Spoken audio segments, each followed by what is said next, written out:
Hello and welcome to The Imperial Truth, episode 6. Joining me tonight once again we have Marcus Pitt. Hello Marcus. Hello Greg, how are you doing?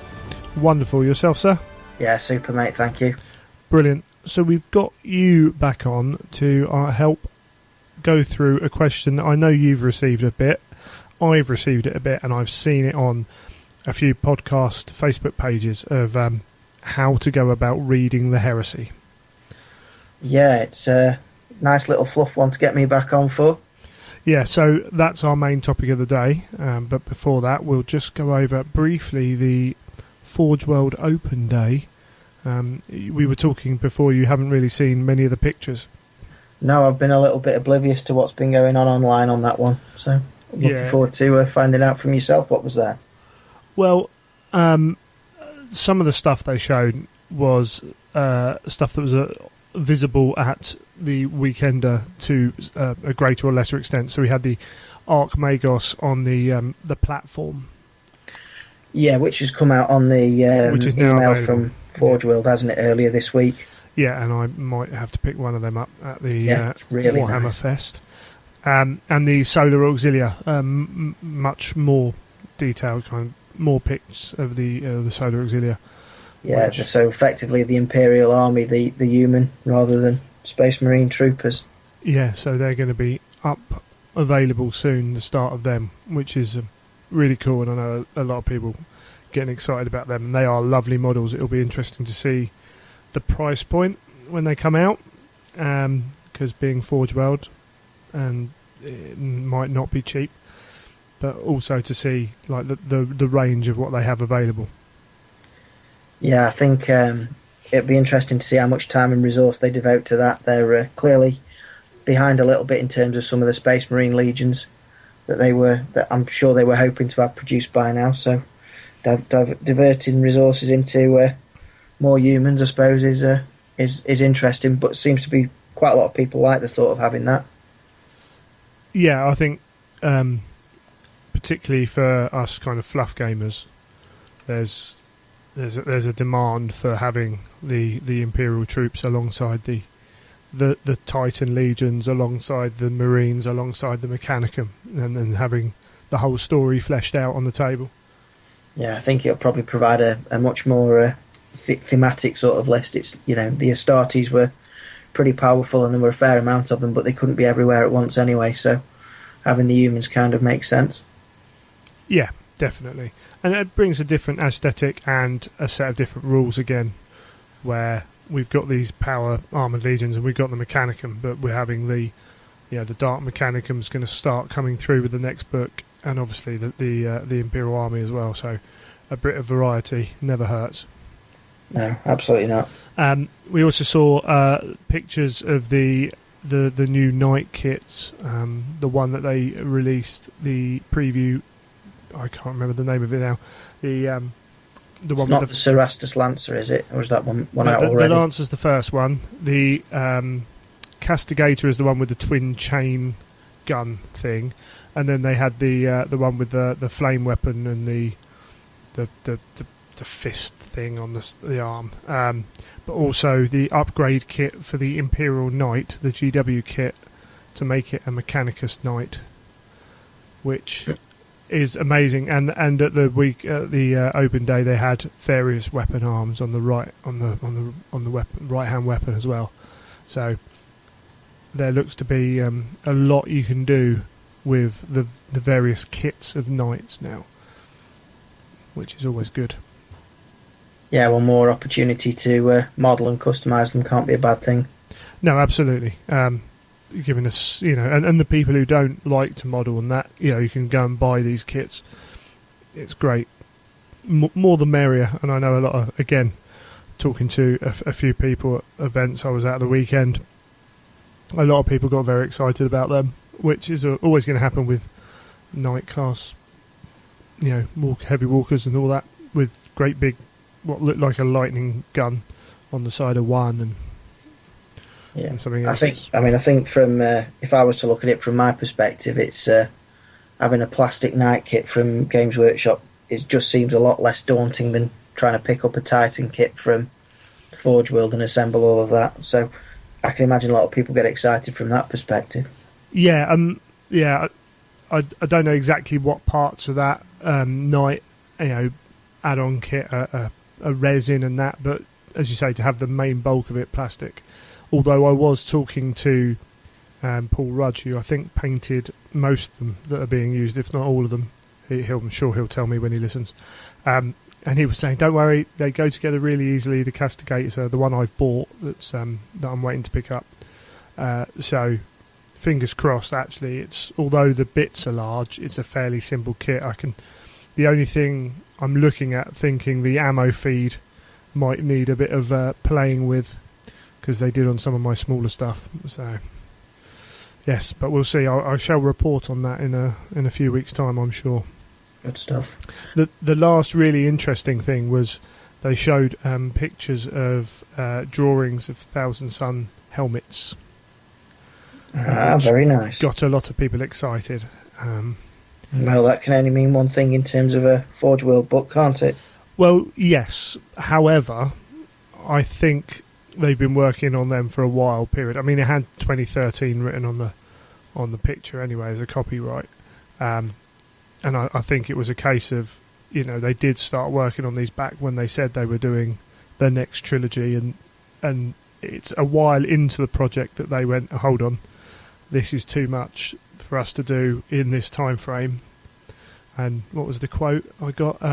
It's a big project. So, which is possibly an understatement, but yeah. We're looking at, fingers crossed, you never know, it might be book 5, but there was some chatter about custodies as well. So, I mean, that is, as I've said a few times to various people, I don't mind them taking their time if they do it right. Yeah, if they can knock the Space Wolves, the Thousand Suns, Custodies, the Sisters of Silence, and the Prospero Spire Guard as well, another sort of Imperial Army regiment out the park. That would be incredible, I think. Yeah, definitely. It's almost the book that really excites people, and I know they all do.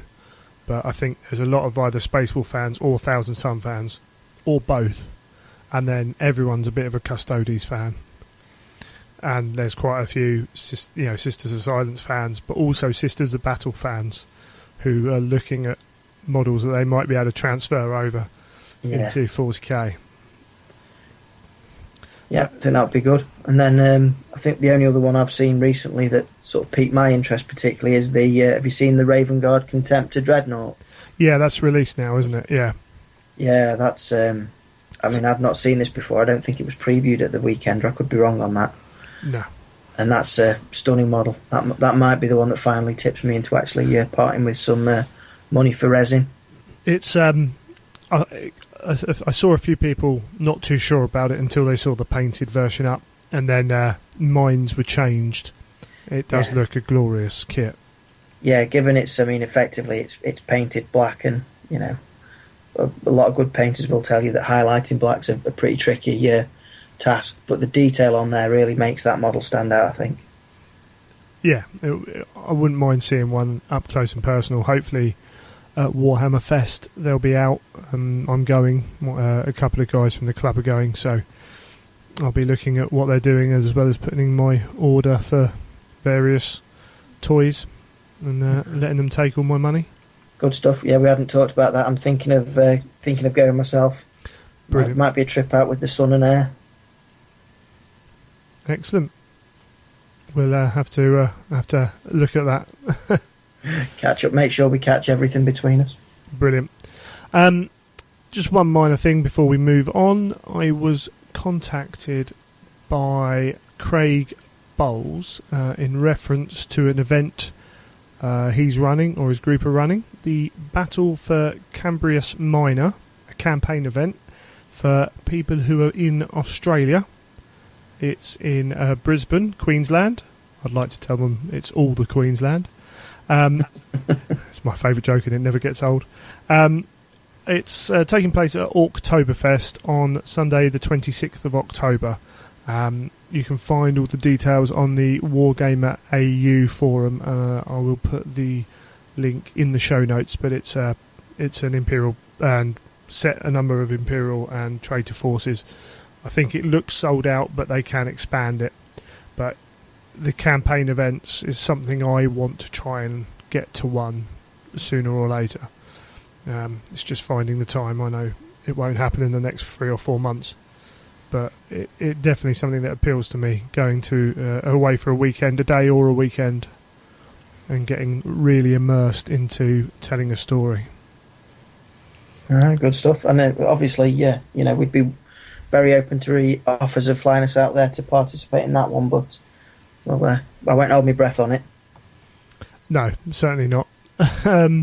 It may be a little bit too far for me to travel at the moment. I think the show might have to, I have to expand a bit before then. Just a touch.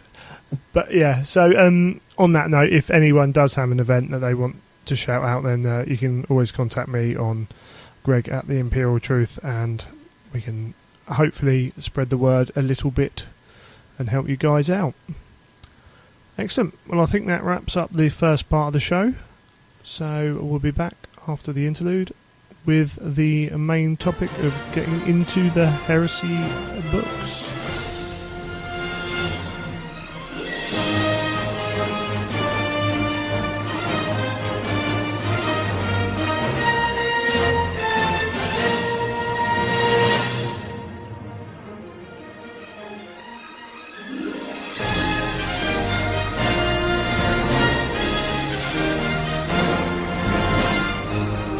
Okay, so as I alluded to in the intro to the show, I know you have been asked many times and very recently, what books should I read, which books do I have to read, which books can I skip.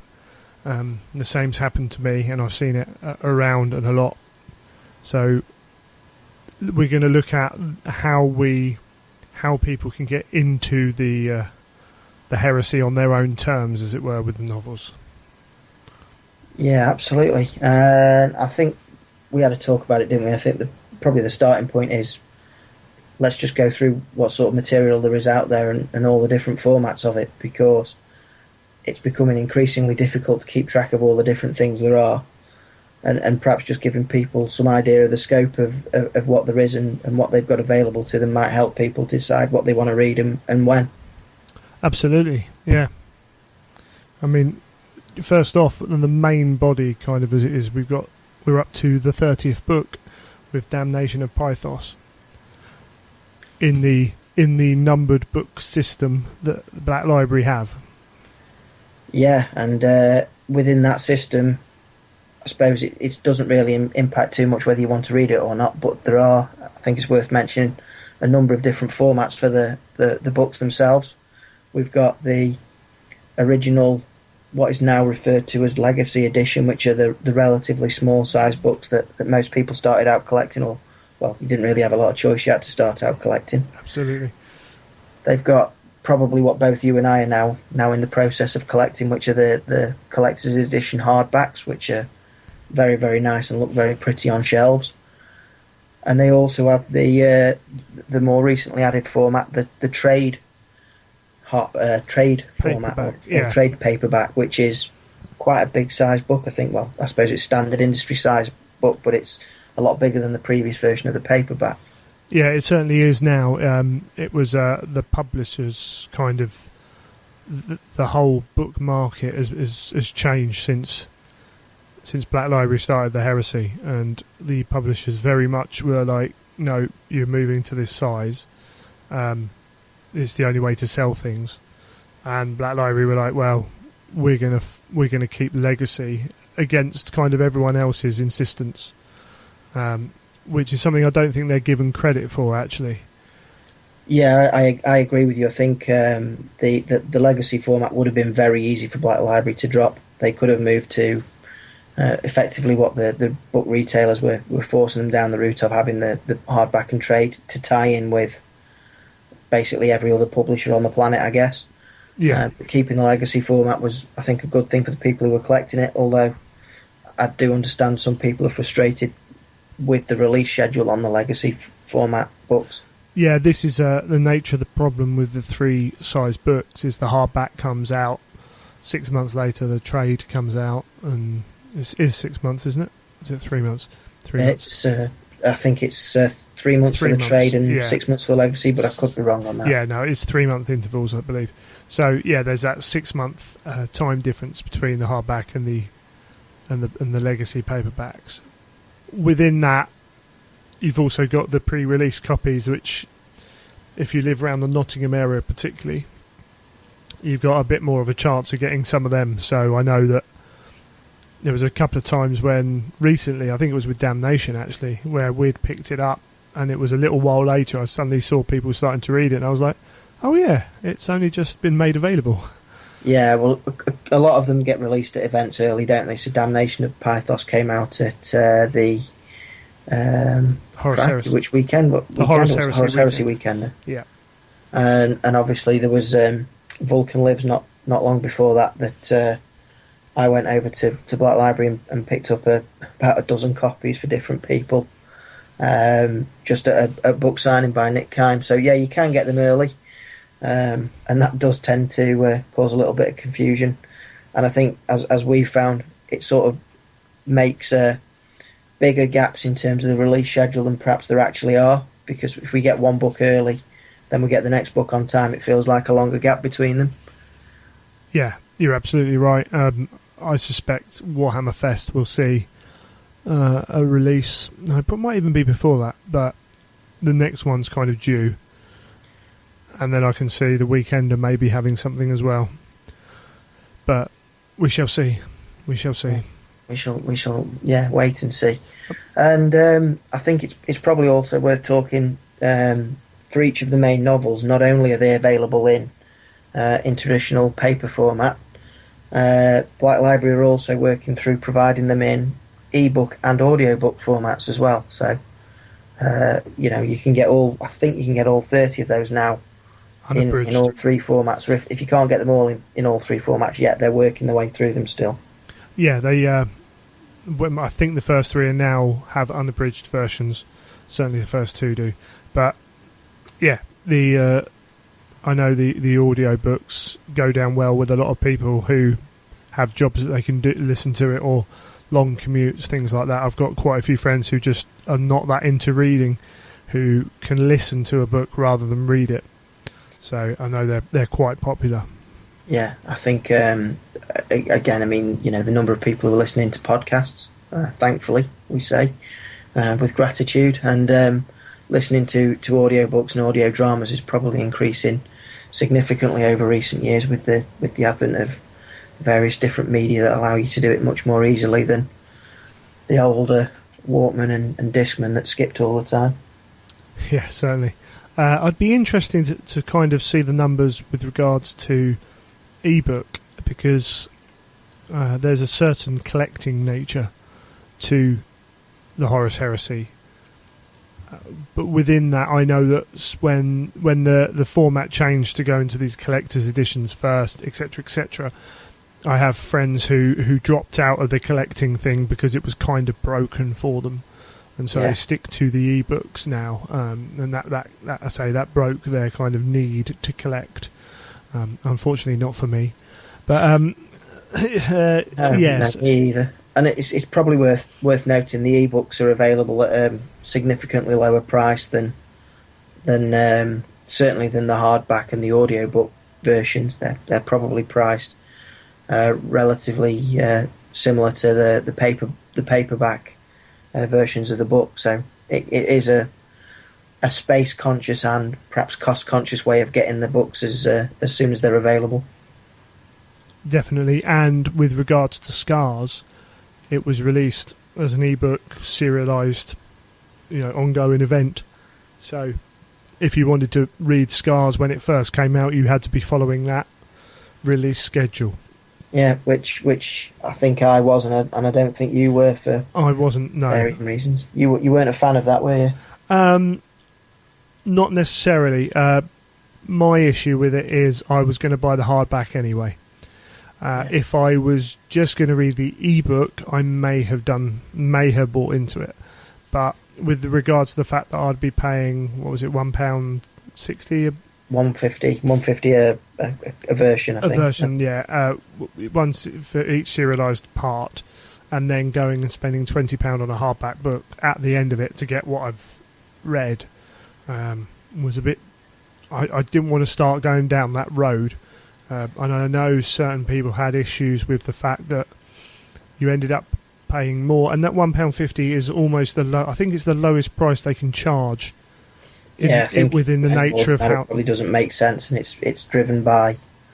I think it's driven by iTunes ebooks, isn't it? Yes, I believe so. There's an iTunes issue with that, but you were buying. I think it was a 12-part book, so you were looking at spending more than you would spend on the enhanced e-version, but not getting the enhanced e-version at the end of it. So there are issues within that. I certainly see it coming back for Black Library in some form. Whether it comes back for the Heresy or not, I don't know. Yeah. What is interesting is I'm tempted to pick up the serialized audio radio play that they're doing for 40k at the moment, which is something I'm quite glad they did it with 40k and not the Heresy, but that does intrigue me as a way of getting across, the fluff. Yeah, I think I like you. I'd be more inclined to spend money on a serialized audio than a serialized paper or ebook version of a hardback or paperback, because from my perspective, like you, I'm a collector. I'm going to own the hardback to have on my shelf of anything they put out for the 40k. I'm not going to necessarily do that. I don't collect CDs particularly, so having those in electronic format on whatever piece of media you've got, that's fine for me. So serialization doesn't cause the issues that for an audio that it does for paper version for me. Yeah, and I know we're not the only ones in that boat. I'm not going to say we're the majority because I wouldn't know. Very but fit to judge, yeah. It is, without that information on sales figures, you don't know. But I know we're not the only ones, and I'm sure there are plenty of people out there who are quite happy to do that. And I know that Scars did fairly well, I think, in relation to kind of that nature of what they released. So, yeah, it's certainly an interesting thing. Yeah, absolutely. And I guess it's probably worth quoting from one of the Black Library editors, Laurie Golding. The reason they're doing the various different audio and paper versions is, as he says, everything in every format eventually. So it is part of a wider plan by Black Library to give everybody all of the options in whatever format they prefer to read, listen, or look at the material. Yeah, and I think the key part where that comes into play is with the limited edition releases or the event-only releases, which is a question that's quite often asked is, why can't I get this? Do I have to pay £60 for it on eBay, etc., etc.? Everything that Black Library release with the Horus Heresy brand on it will have a regular release across formats. So, yes, you might have to wait a while before The Purge was the latest limited edition release they brought out. You're going to have to wait a while before you can buy it regular, as it were, but it will be available at some point in time. Yeah. Yeah, and the other thing it actually applies to as well, which, to be honest, I'm more looking forward to, is the things like the e-short stories and some of the audio dramas. They'll eventually make it into a paper format, which is something I'm looking forward to for completion of the collection. Yeah, well, we got scripts 1 and 2, so already. Sorry, go on. Yeah, I'm not 100% sure how that everything in every format works in relation to that. Whether they just release those audios as scripts. I know on After Eleanor, kind of the sister show, we interviewed James Swallow, and he was talking about he still plans to write that Garrow novel linking the Garrow stories. And I don't think that's necessarily going to happen with a lot of the other stories. Yeah, we might not get all of the audio dramas in prose version, but I mean, we are going to see some of them. Certainly, they're looking at Honour to the Dead. That was originally written as a prose, albeit released in German language. So that one will come out, I believe, in one of the novellas or collections, anthologies coming forward. So I would expect some of them to make it. Obviously, there's prior precedent anyway with regards to what was it? The Dark King and Lightning Tower were released as yes, short stories, then audio dramas, and then scripts, I believe. So yeah, I think we'll probably get a few things, but perhaps not everything. Yeah, I mean, but it will be available to read in some format. And that's the key. Again, it's availability of everything they're doing.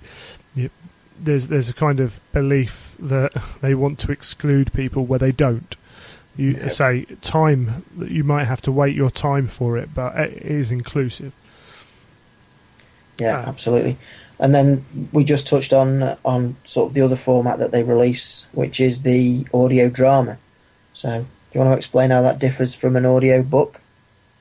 Yeah, so an audio book is a reading of the book, and there might be, slight inflections and things in that, but it's a reading of the book, whereas an audio drama is a piece that's acted out by the voice actors and will have sound effects and etc. put into it to immerse you in the feel of the story.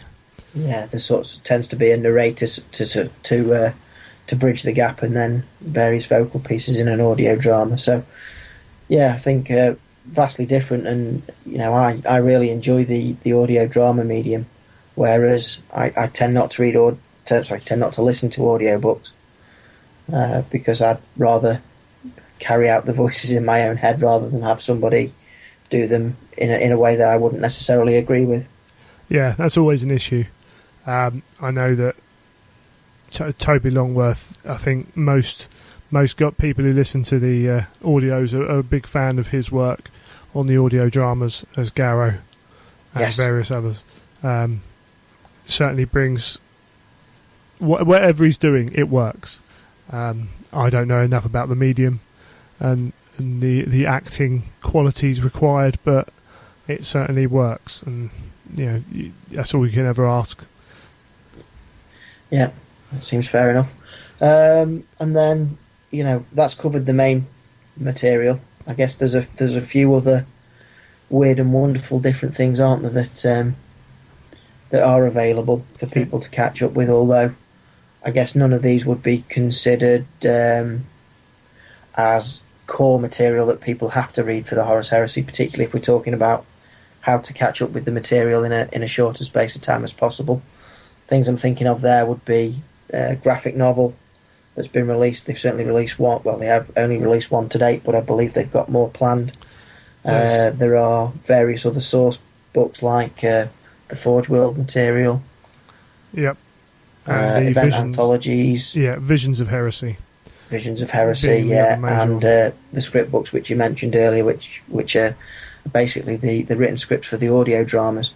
So all of those are available for probably more OCD collectors like ourselves. But there's some really good material in there that people might enjoy and might want to get into. You say that for the person who enjoys the Heresy but isn't a fanatic, particularly Visions of Heresy is quite a good book, I think, because it does give you the overview of the whole period of time and picks out a few things to chat about. So I think anyone who enjoys it but is not too bothered about every single detail, Visions of Heresy is still quite a good book for them.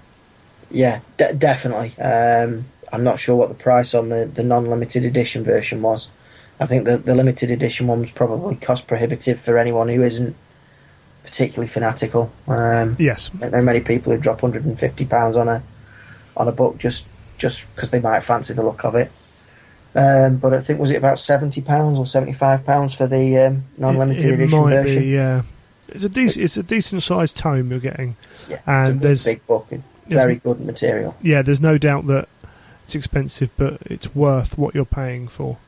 That old adage of knowing the price of something, but also knowing its value. Yeah, and it certainly for me, it's value for money. Yeah, and then I guess the only other thing I'd want to cover in this section is just talk about the sheer number of different books and stuff that are available. I know you mentioned the fact that we're up to number 30 in terms of the novels. It probably would surprise people to find out outside of that what else there is.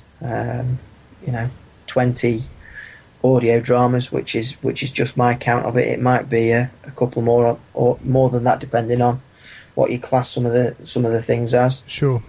There's around 8 limited edition novellas, some of which have subsequently come out in either limited edition, or sorry, not limited edition, full release, or I believe some will be released in future anthologies. Yes. And then there are a couple of basically collections of either short stories in event anthologies, which are on more general release than the limited edition novellas, but really only available to people who attend the various different Black Library events. And the other one is the e-shorts, that short stories that keep getting released electronically, either as a standalone, just e-short, and there's a few of those. I can certainly count 5, but there might be even more than that. And there are probably 4 or 5 different short stories that have been released in, I guess, composite anthologies of 40k, Warhammer, and Horus Heresy that have kind of only made it onto ebooks other than within those anthologies. Yes, it's quite exhaustive. I mean, within that as well, we had 2 releases. Was it at the weekend of books in the hardback style of stories that had appeared in previous anthologies? Yes, yeah. There was the Crimson Fist, and there was something else. Prince of Prose, wasn't there? That was right, yeah. And I must admit, I kind of went along and went, "Oh, new," picked it up, and it was only kind of, haven't I read this before? Yes. So that's something to be aware of as well. Apparently, it's what people were asking for it, and people were buying it. So obviously, some people wanted it. For me, again, I think that's a step too far. I can't go around having too many copies of too many books on my shelf. But yeah, I don't really want multiple copies of the same story in the same format. Although we haven't received Shadows of Treachery in the hardback version yet, so no, but it will come. I mean, yeah. They're nice books, and again, the ultra collector, or specifically people who are into that Legion or that writer even, might want to pick those up specifically for those reasons. Yeah, and anyone who wants to collect the artwork as well. You know, there's some really good covers and stuff like that for that material as well. So might be an option there. And I guess whilst we're talking about event-only stuff or what's been released at events, there have been a couple of short stories, haven't they, released in event pamphlets as well. So there's a little bit more to go into these events. You get some material that you can't get elsewhere. Yeah, well, again, you're looking at years down the line before it'll come out, yeah. Before they come out, but there's a huge scope, and I think that might be an issue for someone who's just getting into the heresy. If they were ever to go and look at the whole list of what they can buy. Yeah, well, I hope we're not being too daunting. I mean, at the end of the day, when we talk about reading order and what to catch up on, really the focus for catching up on the Horus Heresy is the 30 novels. The other stuff is more specialist interest around specific areas. So if somebody wanted to catch up on the Heresy and have a focus on the Night Lords, for example, well, there might be some of the short stories or limited edition releases that are of interest to them. But if you just generally want to catch up, you don't need to worry about all the stuff on the outside.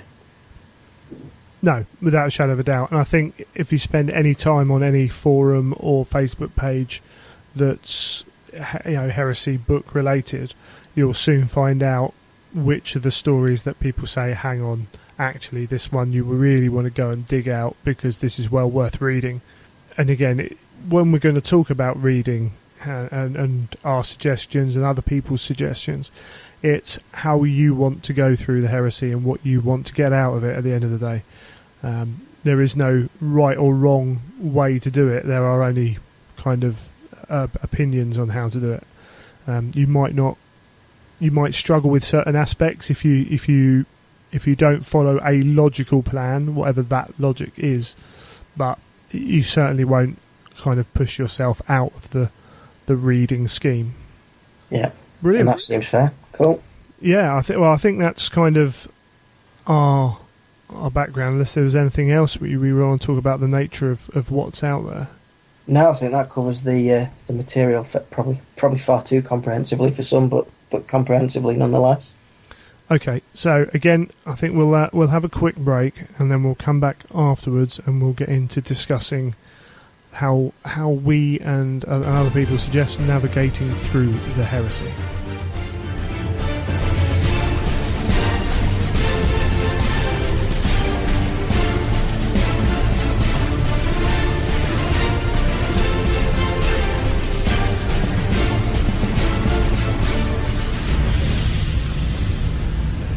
Okay, and so into the part of the show where we try and impart our wisdom and our knowledge and talk a load of rubbish in general. Yeah, generally spout forth opinions on what makes good or bad books, I guess, or perhaps relevant books would perhaps be a fairer way of saying that. Yeah, I think again, as we said, people have different approaches to the heresy, and you've blogged about this, and you've given answers on Twitter about, you know, X book, don't worry about it too much, X book's this, X book's that, when people have been asking. And I know my favourite answer to in what order, what should I read next, is always just go in order 1 to 30. Read them all in the right order. Go. Yes, I think that is the safest way you can read the books. Absolutely. I mean, I'm when I've been asked the question and I've tried to help people out, I've always tried to put that caveat in there that if it was really up to me, I would read all of the books and I would read them in the order that they're released, and I would try and read everything at the same time. But, you know, not everybody wants to do that, so no, I guess that would be our number one recommendation, and we agree on that, though, don't we? Yeah, it's the way you're not going to get anything spoiled. You know that you're not going to get any information because about something that's going to happen later, because that something that happened later was written later, within reason. There are some things that are known to writers and they work with each other, particularly as we come to the end of those 30 books. That's highlighted even more, but certainly at the front of it, if you're going to read them in order, there's nothing that's going to ruin the next book for you. Yeah.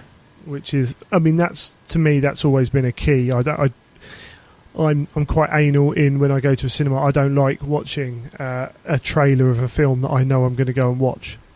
I'd rather just experience the film unfold, because too many trailers tell you what's happening in that film rather than teasing it for me. So, you know, I find a lot of the joy from the books is that moment when, oh, really? That happened? And if you've got a hint of that beforehand, it can just take some of the power of that moment away from you. Yeah, and I think certainly more recently in the books as well, there seems to have been a concerted effort to drip spoilers into future books, or Easter eggs, depending on what you'd want to call them. And I think if you go back or if you read them in the wrong order, you will find some of the things out that have been referred to previously before perhaps you're supposed to find them out. So I think you might spoil what might have been a nice little twist or reveal in one of the earlier stories. Yeah, I mean, that has its own kind of feel to it, and there's nothing better than going back to a book you've read. And I've just finished reading Legion for After Eleanor, and going back and reading a few lines in there and going, oh yes, and I don't necessarily think they were planned that way, but they've been worked that way going forwards, and just little things that, oh yeah, I remember that happening, you know, in book 25, and this is sort of a relation to that. But if you do it that way, you can only ever get that effect rather than the taking it on face value aspect. But so I honestly think if you are really into the heresy, then books, you know, in order 1, 2, 3, 4, it's never going to do you any harm doing it that way. Yeah, quite agree. So the second option, which is the one you've referred to, which I think we'll delve into a little bit more detail after we've perhaps been through all the different options that we can think of for how you'd catch up, would be, I think there is, in my opinion, I guess, there are a number of books that are absolutely core and pivotal to the Horus Heresy, and there are some books that fit around the periphery and aren't as relevant to the core story, that you could skip over or miss out entirely if you wanted to really catch up to. So if you wanted to catch up as quickly as you can from book 1 to book 30, so that when book 31 comes out you're ready to go, then you could miss bits and pieces out if you wanted to. Yeah, I actually agree with you. There are a number of books that don't need to be read, and that's a subjective term as much as it needs to be. But there are certainly books that if you miss them out, your enjoyment of the series wouldn't diminish much or at all. You might miss those little nods and winks that sometimes occur, but there's no major impact on your fun of reading and knowledge of the situations that are going on. Yep, that makes sense, and I think we'll perhaps go through that and make some recommendations with the different books as we go through, perhaps at the end of this segment. Definitely. So, a couple of other ways that I thought of.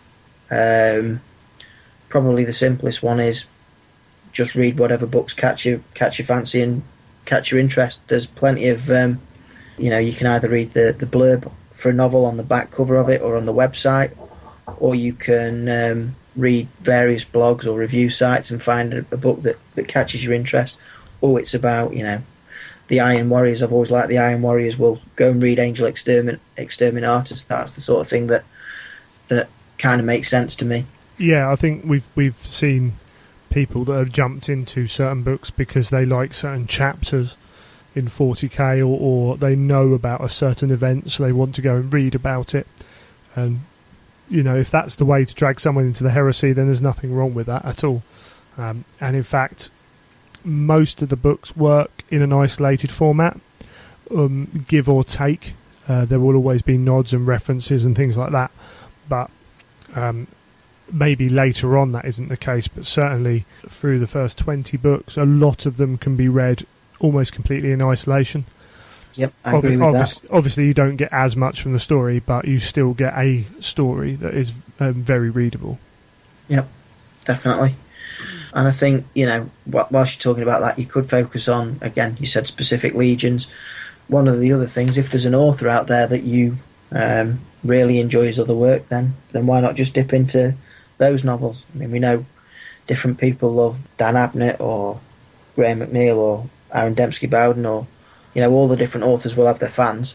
If you've enjoyed some of their work in 40k or in Warhammer, give them a try in the Horus Heresy series. Yeah, big time. Again, there's within those rules of how books have to work anyway, that they're written to be read with or without the series almost. So yeah, if you're a massive Dembski-Bowden fan, his seem to be the most fanatical. Yeah. Then there's no reason you can't pick up Betrayer or something like that and just crack on. At least you're starting in the series with, you're probably going to like the way it's written. You're probably going to like the pacing, the style of it, and things like that. So it's almost a comfortable way to get in. Yeah, absolutely. I mean, for me, it works sort of the opposite way. I'm generally not a 40k reader. I try not to read too much of that stuff. But I'm very likely to pick up the Black Legion stuff that Aaron Dembski-Bowden's released or written the first volume of recently. Yeah, Talon of Horus. Yeah, that's the one. Yeah, it's the way I got into Chris Wraight's Empire stuff. Was I randomly picked up a Battles book that was by Chris Wraight, and now as soon as Chris Wright's name appears on a book, I'm highly likely to go and pick it up and buy it, because I know that there's an incredibly high percentage chance that I'm going to enjoy it. Even the book that I didn't so much enjoy was maybe the nature of what he was writing about rather than his writing, because there were aspects of the book that I did enjoy. So yeah, it's that safe bet. The chances are you're going to enjoy it. Yeah. So anything else that you can think of? The ways. Not really. I mean, I think in broad strokes they cover most of it. Yeah, the only other one I have thought of only just this evening. It was based on something you said. Probably the lowest cost and quickest way of catching up on the abridged version of the entire story is to not buy any of the 30 novels. Go and buy Visions of Heresy. Yeah. And read that from cover to cover, and you'll have pretty much the whole story in a nutshell. Yeah, that will give you the overarching story with a few semi-zoomed in bits, some major battles, etc. Of course, there's a case of how much detail do you want, how much story do you want. Yeah, I mean, it won't go into any of the characters in any sort of detail. I mean, it'll probably only name check the Primarchs and a couple of other key players. It won't do anything more than that. It's certainly not going to be as detailed or as enjoyable. But you know, it would catch you up if you wanted to get there very quickly. Yeah, and if you don't want to be spoiled on too much of what may or may not occur, then potentially worth leaving it for a bit before you read that, because again, it is the whole of the Heresy from start to finish, that book. So you also I don't think there's too many spoilers in there unless you actually don't know how it ends up at the Battle for Terra. No, there are a few little bits and pieces of particularly like the second half where they extended what knowledge we had from the original collected visions. You know, a few little bits and pieces, but yeah, it's a very broad strokes book. So I think most people listening to this will know that, you know, the Emperor dies at the end. Oh, did I get it wrong? Yeah. Somebody dies at the end. Somebody dies. Lots of people die. Lots and lots and lots of people. Okay, so let's just go through. I'm pretty sure we can agree that books 1 to 5 are fairly pivotal.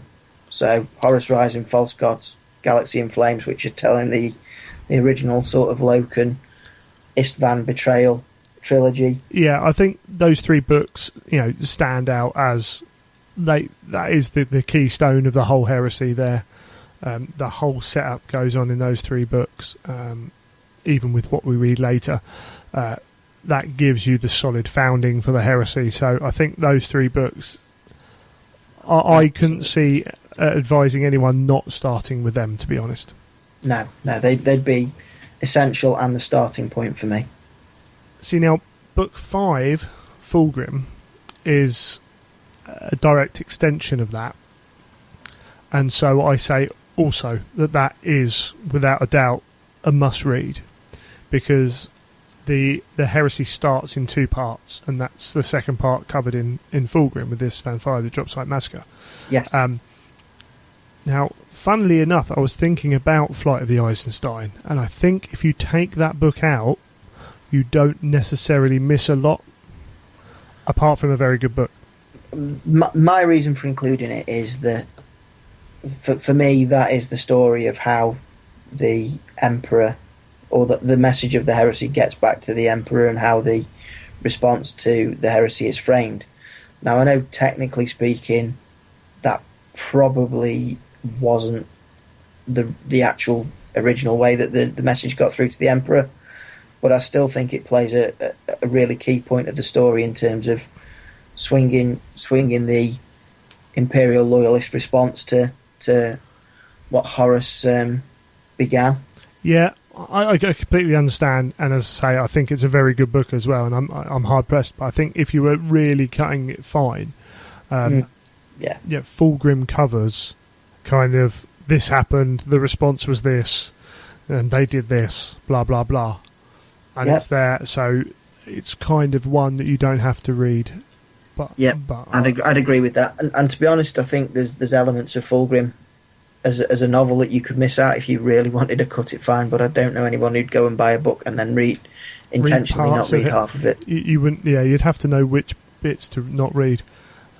Well, the first half would be less essential and the second half would be more essential, I guess, to the story. Yeah, but I think if you're reading a book, then that book's designed to be everything built up and read. So but I understand what you're saying, certainly. Yep. Descent of Angels. Descent of Angels covers the pre-Great Crusade, well, the expansion of humanity, the re-expansion, as it were, and the Lions growing up on Caliban. Yeah, covers very little, a little bit in it. Well, it's all set in the Great Crusade era. Yes. And part of the end of the story covers part of the one very small section of the Great Crusade. For me, it's barely a Horus Heresy story. No, and I think that is its major issue. Is it's not a Horus Heresy story. It provides it's interesting a Great Crusade story. Yeah. So I think a lot of people would agree for various reasons that Descent is one that's not vital. Yeah, I would concur with that. Legion, however, is a tricky book to talk about in this aspect, because the reveals at the end of Legion are potentially quite quite strong ramifications, and yet the book itself is not necessarily required if you've read Fulgrim. Yeah, I mean, I don't think the story itself is pivotal and critical to the Horus Heresy. I think in much the same way you describe Flight of the Eisenstein, if you miss it, you're missing a very good book.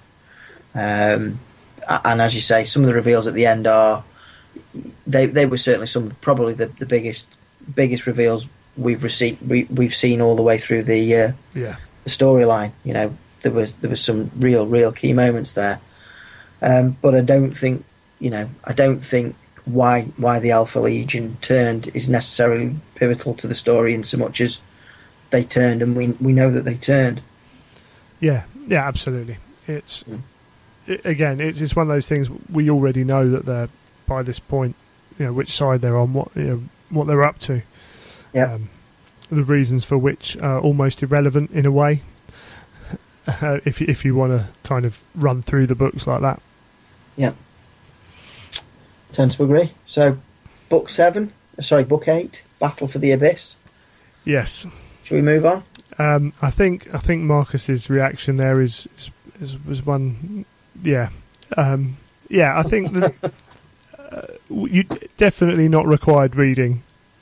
Well, I mean, we always say this. It's probably long-standing joke that it's the worst of the series by a long way. But anytime you post that up, you always find that somebody says they really enjoyed it and thought it was a good book. So, it does have its fans. Is it core to the Horus Heresy? Well, given the outcomes barely mentioned further down the line, I would say no. It really had no bearing on the whole series. Yeah, it's one of the big disappointments of it, I think. Yeah, but it should have meant something and it didn't. So, yeah, I'd agree. Which leads us on to Mechanicum, which again I think it's much like Legion and Flight, in there is stuff going on there that is really interesting and sheds many lights on many things. But again, we know that the Mechanicum splits down the middle. Some go some way, some go another way, and that's essentially the story that this is telling. Yeah, I mean, I thought certainly when I first wrote a blog about what I'd do, it didn't make the cut for me. I think perhaps the more I go back, and the more we find out about where it actually happened in the timeline, right, places it with more importance for me.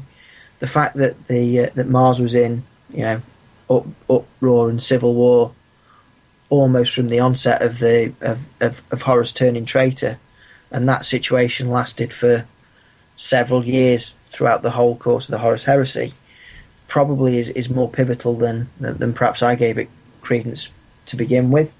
But again, I think you could miss it without missing too much. Yeah, I mean, we've seen war and strife across the galaxy as we read through the books. Imagining one more planet having years of war and strife is much the same, even though it's not, if you know what I mean. Even though it's probably the second most important planet in the absolutely. Yeah. But, war is war. At the end of the day, even with big stampy robots. Yeah, in the grimdark future there is only war, I believe somebody once said. Someone should coin that. Yeah. So book 10, Tales of Heresy. I think by nature of the beast, any anthology of short stories is not required reading. Yeah, I'd tend to agree with you. I don't think there's anything in there that's pivotal. I think they're all almost, background interest, wider reading. Yeah, which stories. I know for me personally, reading the Heresy, I find some of the most important stuff is that expansion of what's going on. Let's pull back from a Primarch for a second here and let's see what effect this is having. It grounds it for me, but it's not necessity by any stretch of the imagination. No, and I'd agree with every word you said there. The one other thing I would say about it is, like we've mentioned with other stories, within Tales of Heresy, there are a couple of short stories that are real standouts. So if you miss it, you're missing out on some really good stories. But again, you're not going to miss out on the progression of the storyline. No. Which moves on to Fallen Angels, which is the follow-up, as it were, to Descent of Angels. I'm trying to remember, to be honest, kind of exactly what goes on in the book. It certainly sets the Dark Angels up for something. Yeah. Unlike Descent of Angels, Fallen Angels is very much a Horus Heresy novel. It's set in there. It's dealing with what's happening on Caliban, the homeworld of the Dark Angels. It's also dealing with what's happening with the Crusade fleet out in the middle of deep space. So, it's a Horus Heresy story. Is it pivotal? I don't see it myself. No. It's, at the end of the day, again, references are made back to what's going on in this story in much shorter form, without the detail. But, yeah. So it covers that kind of their whole aspect. Yep. Okay. Let's deal with book 12 and book 15 together. That's exactly what I was going to say. Yeah. Written almost. They were supposed to be two back-to-back books, weren't they? A Thousand Suns and Prospero Burns. Yeah. Two sides of the same story. I think you have to read one of these. Yeah, I mean, I originally left them off. The list that I did, but again, they were the hardest two that I left off. I think going back, I would include. Yeah, I would probably say A Thousand Suns. To include both, in fairness, you could. I think you have to include one of them. It is one of the major turning points. One of the major points in the Heresy. And the ramifications of it aren't felt for a long time. Yeah. But it is important, and it does shed light on those two legions, which you don't get elsewhere. Yeah, I agree. And I think if it was for me, I would read A Thousand Suns rather than Prospero Burns. And I think I agree. I think the main reason for me is I think it covers what happens at the Council of Nicaea in a much more comprehensive manner. Yeah, it's also the style of Prospero Burns is written very much, or it felt to me was written very much as in you've already read Prospero Burns. You've already read A Thousand Suns. Yep. And it kind of had that you've already read this, so here's this side of what is going on in that, and approached it in a very different angle. Yep. So I think Thousand Suns, if you're going to read one of them alone, Thousand Suns is the one to read, but I think together they are such a good partnership of books. Yeah, I'd agree. I would probably say both, but definitely A Thousand Suns. Yeah. Nemesis as book 13 is, again, it's another one of those ones which fills in a lot of gaps, a lot of the shadowy bits in between, and I thoroughly enjoyed it. But at the end of the day, you could quite happily leave it off and not have any effect to your Heresy reading. No, I mean, ultimately the ending doesn't actually expand anything. It's a self-contained novel. Oh well, actually, we don't know. Well, there's a character reappearing at Warhammer Fest in the anthology from Nemesis. You may have to remind me of that one. Is it the Guarantee? We don't know. I don't think James has said.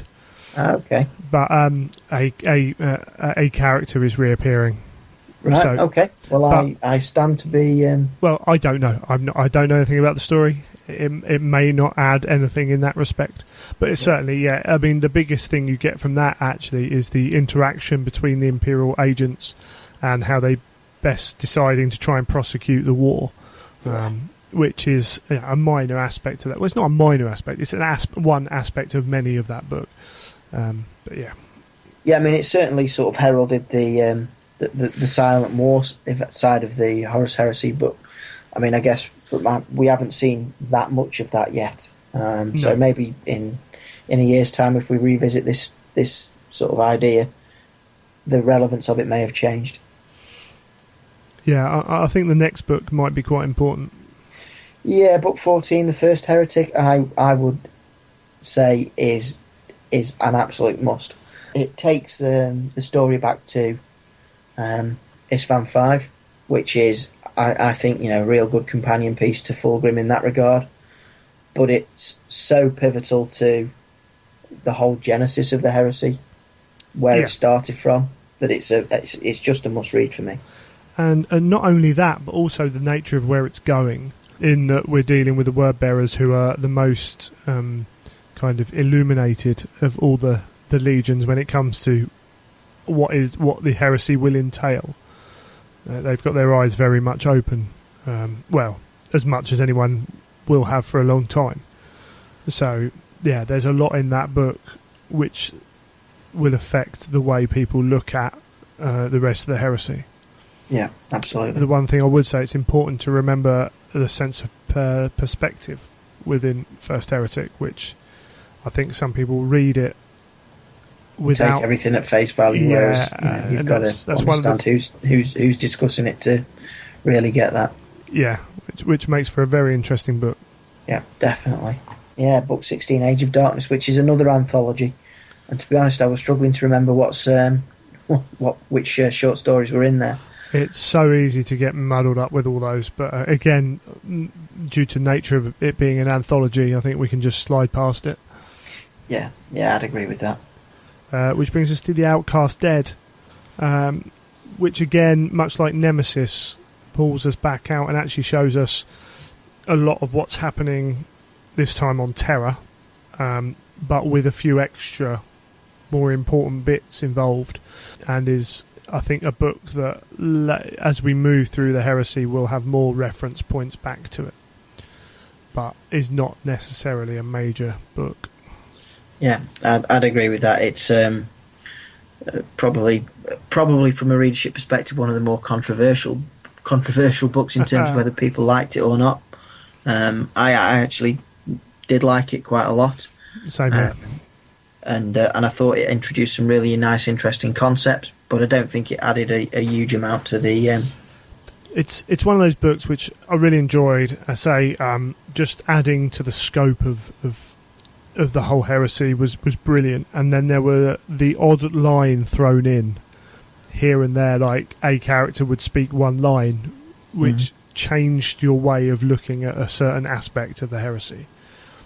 So that the book itself didn't change what was going on, but there were these little notes, the Emperor appears in it and things like that, and one line he says particularly was like, whoa, that changes the way I think about what's happened at this event.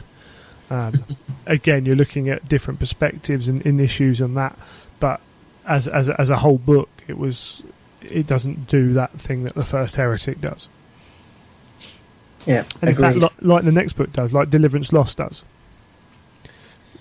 Yeah, go on. It takes us from Isfan 5, and it takes us through the journey of the Raven Guard, and it introduces things that are going on, and then pushes it forwards to a point. And I think it's one of those borderline ones where there's a lot that happens in there, and it affects certain things, but it's like, is it really necessary? But I'd kind of be tempted to throw it on. I'd probably fall the other side of the fence on that one and be tempted to not include it. I don't see it as being pivotal. I see it as being interesting.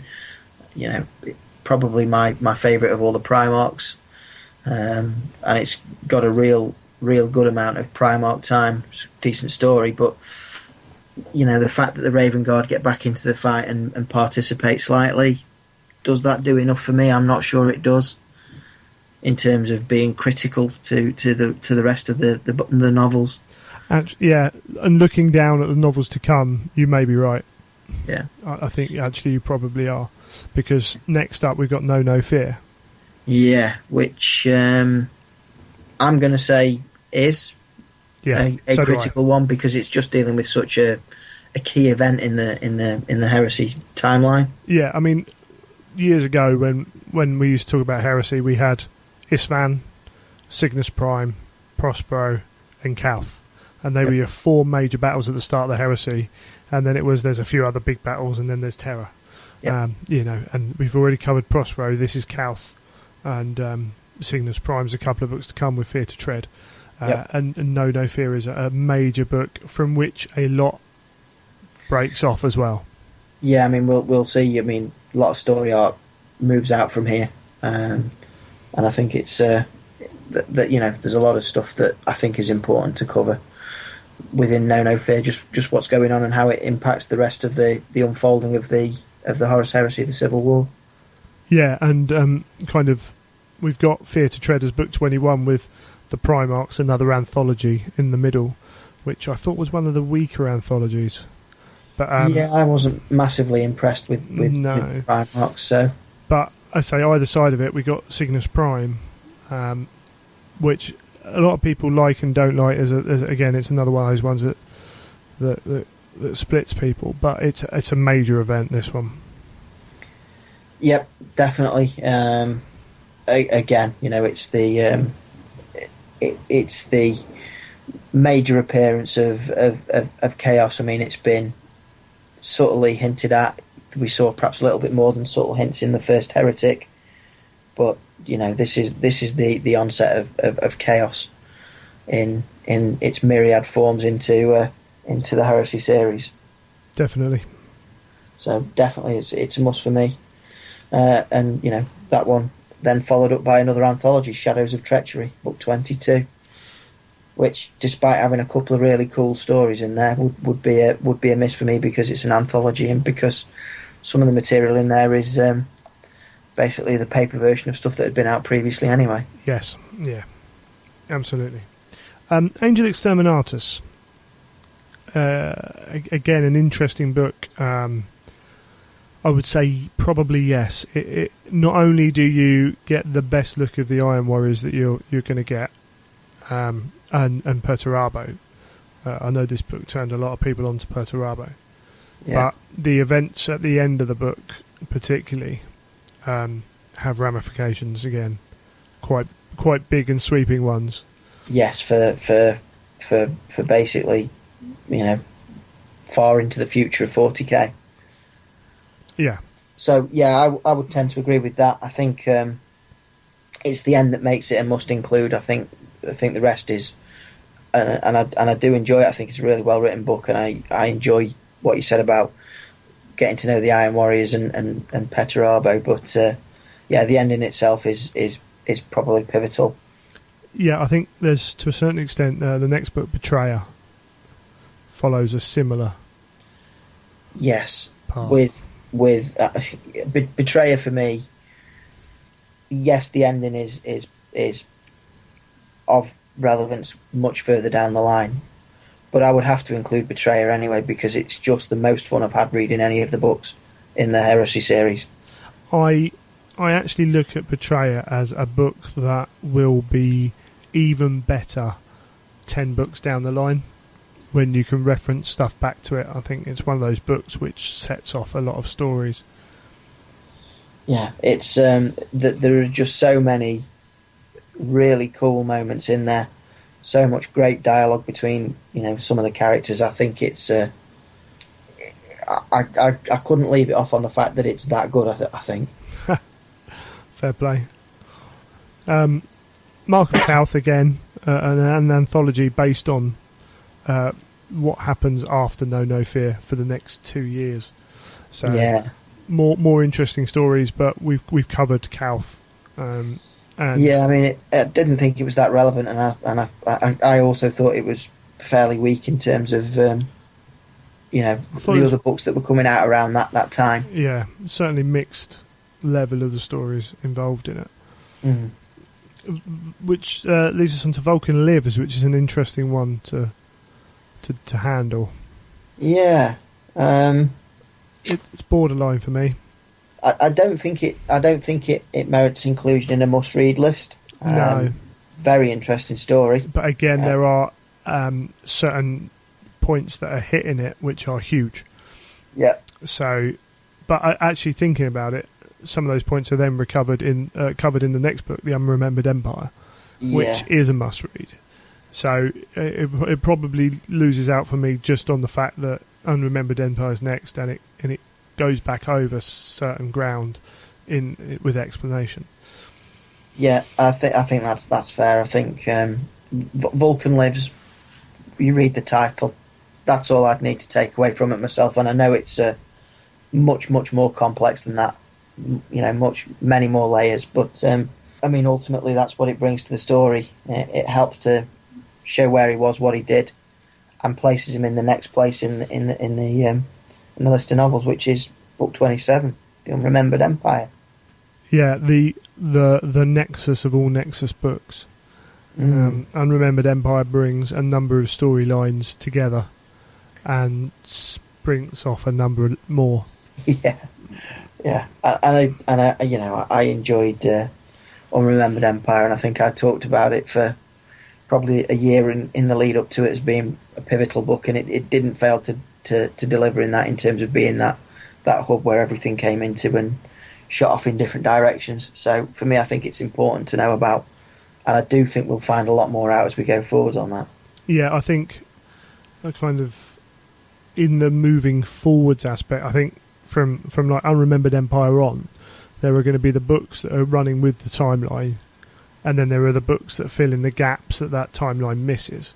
And I don't think we are going to be able to miss many of those in the timeline books, because there's going to be a lot of interconnecting events. Yep. But Scars isn't one of those books that fits in that timeline. No, but it doesn't. You're quite right. We jump back again. We jump back. We jump somewhere else. I don't know if it is. I don't know if it is essential or not. It's one of those where I think you could say yay or nay.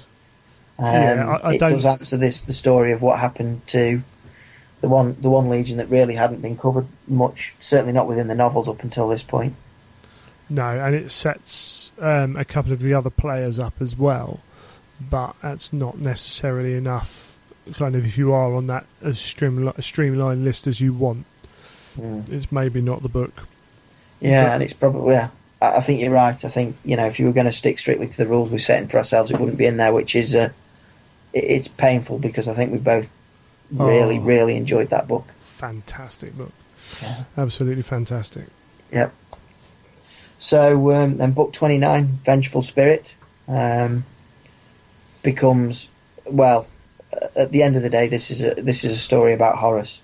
And if a story about Horus isn't pivotal to the Horus Heresy, I don't know what is. It's also another bit of a Nexus book. In fact, one of the criticisms on it is it maybe tries to do too much, to involve too many storylines / characters.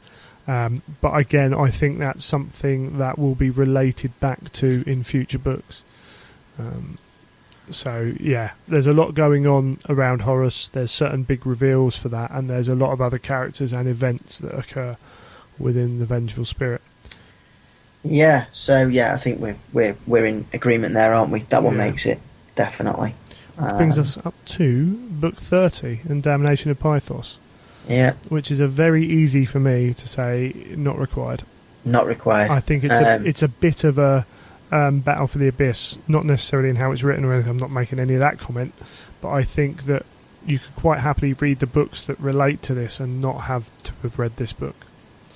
Yeah, I mean, for me, it's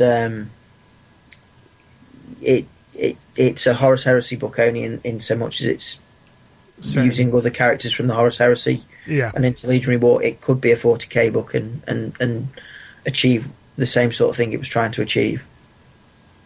That's not to say it's badly written. It's not to say I didn't enjoy it for how well it was written and what it covered, but it doesn't fit into the Horus Heresy series as far as I'm concerned. Certainly not the critical reading. No, I think that's our main point. It's not there. It's a bit more Descent of Angels in terms of its feel for me. I think I wouldn't want to compare it to Battle for the Abyss. I think that's unnecessarily cruel. I just mean of the fact that I know what you mean. One line, well, at the moment we don't know, but at the moment, like 2 sentences will cover what happened in Battle for the Abyss, and almost does. Whereas we're looking now at possibly the same happening for the Damnation of Pythos. I think, you just don't see anybody touching on that story again. Nobody knew they were there. They're all, let's not spoil it, but nobody's going to care about their fate down the line. No, I think the kind of the thing that happens at the end will go on to have an influence, but not necessarily the characters of the book themselves. Well, I think, and admittedly I haven't read some of the 40k stuff, but I think it's going to have more of an influence in the 40k timeline than the 30k one. Yeah, I think there's an aspect of that, certainly. So that brings us up to date. So obviously book 31, which we haven't seen yet, will be essential reading for everyone. Definitely. Unless it's an anthology, which I think it might be. I think it might be, actually. Yeah. So looking back, we've got about 11 or 12 books on that list out of 30. Let's go through. 1, 2, 3. So book 1, book 2, book 3, book 5. Did we say Legion was in? No. So not Legion, not Mechanicum. Go down to 1,000 Suns. 1,000 Suns. First Heretic is 6. No Fear for 7. No Fear for 7. Fear to Tread for 8. Betrayer. Angel Exterminatus 9. Yeah, Betrayer 10. Unremembered Empire 11. And Vengeful Spirit 12. So 12. 30 books down to 12 for your essential reading. There you go then. I think isn't too bad a job, to be fair. Yeah, I think that will hopefully answer the question that was posed to us on Twitter not so long ago. Yeah, I think it's worth mentioning that we recommend this reading order of chronologically as it was released, release order. Black Library have on their website a chronological order of books, or stories, should I say, because they include the short stories in it. I'm not a fan of that. I don't know your views on their lineup. I thought, it's open to a little bit of interpretation, and particularly some of the stories dart a little bit all over the show in terms of the timeline anyway. So it's hard when the first Heretic covers a great time before before Isfan and time after Isfan. Well, Isfan 5. It's about 45 years or something like that, all told, 43 or 45 years. It's hard to pinpoint when you should be reading that in a chronological order, but it's not even that. I think, as we said, some stories being written 4 years before a story that comes before it sometimes does have an effect. And I just looked at theirs, and I'm even because it suggests starting off with the Wolf of Ash and Fire, which is fine, but that to me just doesn't sit right. It's like, no, you want to start off with book 1. You need to. If you don't read book 1, the Sejanus character doesn't have any meaning to you from the Wolf of Ash and Fire. No, and I don't think the Wolf of Ash and Fire gives Sejanus enough to then have a different effect from Horus Rising. So I don't think you're getting enough from it that way. But looking back on Sejanus after reading, say, the first 3, you have a different viewpoint on him. And also, you don't get to start the heresy with the Immortal Lines and be slightly confused with what Dan Abnett's doing to you. Yeah, and it was confusing. You're right. The only thing I'd say in terms of the timeline reading order is I think I'd be inclined to read First Heretic before 1,000 Suns in that shortened order that we're talking about. Potentially, yeah. And I don't think you lose anything for doing that. I don't think there's anything that follows on one to the other, but I think putting the events on ISFAN 5 back together makes sense to me. So that'd be the only one I would suggest. Yeah, it might very slightly change the view on the events within Prospero Burns. Potentially. There is a little bit of dialogue between Magnus and Lorgar in the two, but I think not even that so much. It's more Magnus's view of what he's up to, because you've then got a different viewpoint from Fear to Tread. But I think that's a small issue actually, and they're fairly interchangeable, I would have thought. So yeah, there you go. Well, I think we've covered that to its death and sent some people to sleep. So we'll have a quick break and then we'll come back and wrap up the show.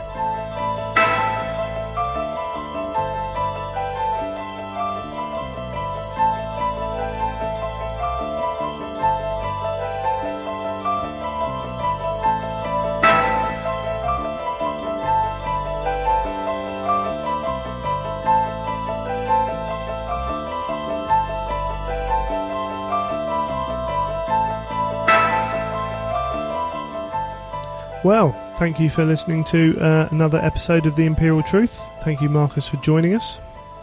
No problem, Greg. It's been a pleasure as always. I know we've had issues with your email address. It's something I'm looking into, but if anyone wants to contact Marcus for now, you can contact him on his Twitter, which is at Marcus14. Yeah, or if you send an email via me at Greg at The Imperial Truth, I will make sure it's passed on. Obviously, that's my email as well. If you want to contact the show, if you want to shout out an event you're doing or anything like that, or you want to sponsor the show, the individual show sponsors I talked about the other week, then please feel free to contact me on there and we can go through that. If you listen via iTunes, then iTunes reviews are wonderfully helpful. Even had a guy sign up just to leave a review, which was absolutely brilliant. I've forgotten his name. I do apologise. Making you go through the pain of signing up to an Apple issued thing, but I say in trying to grow the show and everything that comes with that, it's really helpful if people can read the reviews. We have the Facebook account. Go onto the Imperial Truth and go onto Facebook and search for the Imperial Truth, or there are links on the website if anyone does want to go to theimperialtruth.com. The website's not great. I am trying to work on it to my limited capabilities, but it does have all the links on there, if that makes things easier for you. If you like the show, which hopefully you do after listening to us ramble on, I would hope so, then tell your friends. I think that's one of the easiest ways for podcasts to spread. Well, I think, as far as I know, we're still the only 30k fluff and gaming podcast there is. Yeah, regardless of that, we were the first. Exactly, certainly. Still waiting for someone to come along.